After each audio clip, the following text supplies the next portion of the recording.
عمرہ کرنے کی نیت سے، لیکن کتنے لوگ ہیں؟ 10,000 کی تعداد میں آ رہے ہیں، کوئی قتل و قتال نہیں، کوئی جنگ و جدال نہیں، فاتح کی شان سے آئے، خانہ کعبہ میں داخل ہوئے، بتوں کو نکالا، پاک کیا اور کہا آج محمد اللہ کا رسول خانہ کعبہ کو پاک کر رہا ہے اور صبح قیامت تک اب یہاں شرک نہیں ہوگا، بت پرستی نہیں ہوگی، کعبے کو بنایا مطہر یہ رسول پاک نے۔ اب اس کے بعد رسول پاک صلی اللہ علیہ وسلم نے انہی 10 سالوں کے اندر کتنے غزوات کیے۔ وہ آخری سال تھا میرے آقا کا جب 10 ہجری تھی، حضور نے اعلان کیا جو حج کے لیے میرے ساتھ آنا چاہے سب آ جائیں۔ یہ سن کر کے تقریباً 1,20,000 صحابہ حضور کے حج کے سفر میں ساتھی بن گئے۔ میرے آقا تشریف لائے مکہ مکرمہ، یہ حضور کا آخری حج تھا جس میں خطبۃ الوداع حضور صلی اللہ تعالیٰ علیہ وسلم نے حجۃ الوداع کا خطبہ دیا، آخری خطبہ دیا۔ وہ آخری خطبہ آج پورے دنیا والوں کے لیے دستور ہے، ایک لا ہے، ایک ایسے قوانین سے جمع کیا ہے۔ اسی میں حضور نے عورتوں کے حقوق بیان کیے، بچوں کے، بوڑھوں کے، مزدوروں کے، غریبوں کے، پڑوسیوں کے، ہر ایک کے حقوق اس ایک خطبے میں میرے آقا نے بیان کیا۔ حرام مال سے بچنے کی تلقین کی، سود سے بچنے کی تلقین کی، اور پھر گھمنڈ تکبر کرنے سے بچایا۔ حضور نے فرمایا تم سب آدم کی اولاد ہو، ایک دوسرے پر فخر نہ کرو، کالا گورے پر، گورا کالے پر، امیر غریب پر، غریب امیر پر، بلکہ میرے آقا نے فرمایا تقوی جس کے پاس ہے وہ اللہ کے نزدیک محترم ہے۔ یہ آخری خطبہ ہوا۔ اسی خطبے کے بعد میرے آقا نے اپنے صحابہ سے کہا اللہ نے اپنے بندے کو اختیار دیا ہے کہ دنیا چاہے تو دنیا لے لو یا اپنے رب کے پاس جو چاہے وہ لے لو۔ اس بندے نے اللہ کے پاس رہنے کو قبول کر لیا ہے۔ یہ باتیں تھیں جو اشارہ دیا میرے آقا نے کہ اب رسول پاک زیادہ دن تک ان کے ساتھ نہ رہیں گے۔ محرم کا مہینہ تھا جب میرے آقا پلٹے مدینہ طیبہ، بیماری نے جکڑ لیا، سفر کا مہینہ پورے علالت میں گزرا۔ اس طرح کی علالت تھی، اس طرح کا بخار تھا کہ حضور پاک صلی اللہ تعالیٰ علیہ وسلم کو بعض اوقات صحابہ دونوں کندھے پکڑ کر کے مسجد میں لاتے تھے۔ حضور پاک صلی اللہ تعالیٰ علیہ وسلم کے پیر بھی زمین پر نہیں ٹکتے تھے۔ اس حالت میں حضور مصلی پر آئے اور اپنے صحابہ کو دیکھ کر مسکراتے بھی رہے، نمازیں بھی پڑھاتے رہے۔ پھر یہی ربیع الاول شریف کا مہینہ آیا، یہ 11ویں ہجری تھی جب 12 ربیع الاول تھی، بعض روایات میں 13 ربیع الاول ہے، یعنی کل آنے والا جو دن ہے۔ اللہ کے حبیب صلی اللہ تعالیٰ علیہ وسلم نے سب کو جو وصیتیں کرنی تھی وہ وصیتیں فرمائی۔ ماں عائشہ صدیقہ کے حجرے میں آرام کرتے رہے۔ اللہ کے نبی صلی اللہ تعالیٰ علیہ وسلم کو بخار شدت کا تھا، بار بار مسواک طلب کرتے تھے یا پانی کے چھینٹے چہرے پر مارتے تھے اور پھر کہتے تھے یہ سکرات، یہ نزع کا وقت کتنا شدید ہوتا ہے، کتنا شدید ہوتا ہے۔ ماں عائشہ کہتی ہیں اچانک میں نے دیکھا دروازے پر کسی کی دستک ہو رہی ہے، میں نے کہا اللہ کے رسول آرام کر رہے ہیں۔ حضور نے فرمایا عائشہ وہ کوئی اور نہیں ملک الموت عزرائیل ہے، وہ کسی کے آنے کے لیے اجازت نہیں مانگتا، آج مجھ سے اجازت لے رہا ہے، اس کے بعد پھر کسی سے نہیں لے گا۔ ملک الموت حجرے پاک میں داخل ہوئے۔ حضور پاک صلی اللہ تعالیٰ علیہ وسلم ماں عائشہ صدیقہ کے زانوں پر سر رکھ کر آرام کر رہے ہیں۔ ملک الموت نے اجازت طلب کی، آقا حکم ہو تو آپ کی روح پاک کو میں نکالوں، اللہ کے حضور لے جاؤں، آپ کے رب اعلیٰ کے جلوں میں لے جاؤں۔ رسول پاک صلی اللہ علیہ وسلم نے اس سے پہلے جانتے ہو کیا پوچھا تھا؟ میرا دل درد کرتا ہے۔ ملک الموت سے صرف اتنا پوچھا، یہ وہ وقت ہوتا ہے نزع کا وقت جس وقت باپ اپنے بیٹے کو بھول جاتا ہے، بھائی بہنوں کو بھول جاتا ہے، بلکہ اکثر تو لوگوں کو اپنا نام تک یاد نہیں ہوتا۔ سکرات کے وقت جاؤ لوگوں کے بستروں کے پاس، ہم کلمہ پڑھاتے رہتے ہیں، کلمہ آتا نہیں، لوگ بول نہیں پاتے، یہ وہ حالت ہوتی ہے نزع کی۔ لیکن اس وقت میرے آقا صلی اللہ علیہ وسلم ملک الموت سے یوں کہتے ہیں اے اسرائیل، یہ جو نزع کا درد ہے کیا یہ درد میری امت کو بھی دیا جائے گا؟ کیا یہ سکرات کا درد میری امت کو بھی دیا جائے گا؟ ملک الموت نے کہا موت سے پہلے ہر ایک کو سکرات سے گزارا جائے گا۔ میرے آقا رو پڑے، واہ امتی ہی، واہ امتی ہی، اے اللہ میری امت، اے اللہ میری امت، کیا وہ نزع اور سکرات کو برداشت کر پائے گی؟ رب تعالیٰ نے حکم دیا اے حبیب آپ غم نہ کریں، آپ اپنے امتیوں کو یہ بشارت دیں کہ جو ہر نماز کے بعد آیت الکرسی پڑھتا رہے ہیں وہ دنیا میں رہے گا، اس کی روح اللہ فرماتا ہے میں خود قبض کروں گا، اسے احساس نہ ہو۔ رسول پاک صلی اللہ تعالیٰ علیہ وسلم حضرت عائشہ سے بات کر ہی رہے تھے، آخری جملے میرے آقا کے، الصلاۃ الصلاۃ، نماز نماز، اور تمہارے ہاتھوں کے نیچے جو مزدور ہیں ان کا خیال کرو۔ اتنا کہا اور حضور پاک نے ہمیشہ کے لیے اپنی آنکھیں بند کر لی۔ میرے آقا کے لبہائے مبارک بند ہو چکے تھے۔ حضرت عائشہ کہتی ہیں میں بات کرتی رہی، میں یہ سوچ رہی تھی کہ حضور اب بولیں گے، تب بولیں گے۔ کافی انتظار کے بعد بھی حضور بول نہیں رہے تھے۔ اب وہ کبھی نہیں بولنے والے تھے ظاہری الفاظ سے۔ اچانک ابو بکر صدیق حجرے میں آئے، حضرت عائشہ باتیں کر رہی تھی۔ حضرت ابو بکر صدیق نے دیکھا، پیشانی مبارکہ کو بوسہ دیا اور انا للہ و انا الیہ راجعون پڑھا۔ حضرت عائشہ نے پوچھا کیا ہوا بجان؟ کہا بیٹی تجھے معلوم نہیں، تمہارے سرتاج، تمہارے رفیق حیات، ہم سب کے آقا و مولا اپنے رب اعلیٰ کے حضور جا چکے۔ حضرت عائشہ کہتی ہیں پہلی مرتبہ میں نے کسی کو اپنے سامنے روح قبض ہوتے دیکھا، میں تو یہ محسوس کر رہی تھی کہ حضور بخار کی وجہ سے چپ ہیں، پھر بولیں گے۔ سیدہ کائنات فاطمۃ الزہرا سلام اللہ علیہا آئی، وہ خاندان میں تنہا باقی تھیں، حضور کی ساری اولاد ان کے سامنے فوت ہو چکی تھی، حضرت فاطمہ اکیلی رہ گئی تھی۔ حضرت فاطمہ نے حضور پاک کے جسم ناز کو دیکھا تو کہا اے بار الہ، زندگی میں آج سے پہلے یا آج کے بعد اس سے زیادہ کٹھن دن مجھ پر کبھی نہیں آیا، فاطمہ پر اس سے زیادہ بوجھل دن کبھی نہیں آیا۔ جب فاطمہ نے اپنے عزیز از جان باپ کو اپنے سامنے موت کی آغوش میں دیکھ رہی ہے، رسول پاک صلی اللہ تعالیٰ علیہ وسلم کے صحابہ نے میرے آقا صلی اللہ تعالیٰ علیہ وسلم کی ایک کے بعد دیگر زیارت کی۔ صحابہ کی کیا کیفیت رہی، 14 صدیوں کے بعد آج ہم روتے ہیں میرے آقا کی وفات کو سن کر۔ وہ آفتاب عالم ہمارے درمیان سے روپوش ہوا، وہ مہتاب رسالت غروب اگرچہ ہوا، لیکن آج بھی جب واقعات سنتے ہیں تو روتے ہیں۔ صحابہ کی کیا کیفیت رہی ہوئی، یہی کیفیت تھی۔ حضرت عثمان تو کسی سے بات کرنا ہی چھوڑ چکے تھے، انہیں کوئی اٹھاتا تو اٹھتے نہیں، بٹھاتا تو بیٹھتے نہیں۔ حضرت عمر کا حال یہ تھا کہ وہ ننگی تلوار نکال کر کہتے خبردار، اگر کوئی کہہ دیا کہ میرا رسول انتقال کر گیا میں اس کی گردن اڑا دوں گا۔ میرے حبیب کا انتقال نہیں ہوا، وہ اپنے رب سے ملنے کے لیے گئے، واپس آئیں گے۔ حضرت عمر مدینے میں اس طرح گھوم رہے تھے۔ عزیزان گرامی وقار، رسول پاک صلی اللہ تعالیٰ علیہ وسلم پیر کے دن انتقال فرمائے اور بدھ کے دن تک آپ کا جسم مقدس رکھا گیا۔ جماعتیں آتی رہیں، پڑھتی رہیں، ملائکہ نے جنازہ پڑھا۔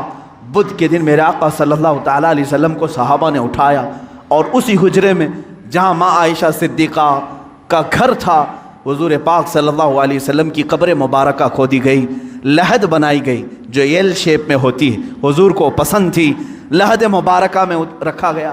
اترنے والوں میں حضرت علی بھی تھے، حضرت عباس بھی تھے۔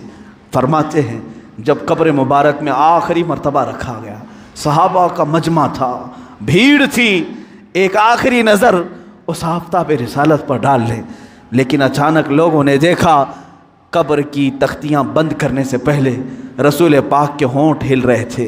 حضرت عباس کہتے ہیں میں نے کان لگایا، اس وقت رسول پاک کہہ رہے تھے امتی امتی رب اغفر لامتی فانہم لا یعلمون، اے مولا میری امت کو معاف کر دے، وہ مجھے نہیں پہچانتی، اے اللہ میری امت کو معاف کر دے، وہ مجھے نہیں پہچانتی۔ یہ آخری جملے قبر انور میں رکھنے کے بعد رسول پاک کے اے امتیو، کیا ہم نے رسول پاک کا حق ادا کیا ہے؟ کیا ہم نے ان کو سال میں ایک مرتبہ یاد کر کے یہ سوچا کہ ان کو کہ رات کے کھڑی ہوئی عبادتوں کا ہم نے صلہ دے دیا؟ کبھی نہیں ہو سکے گا، کبھی نہیں ہو سکے گا۔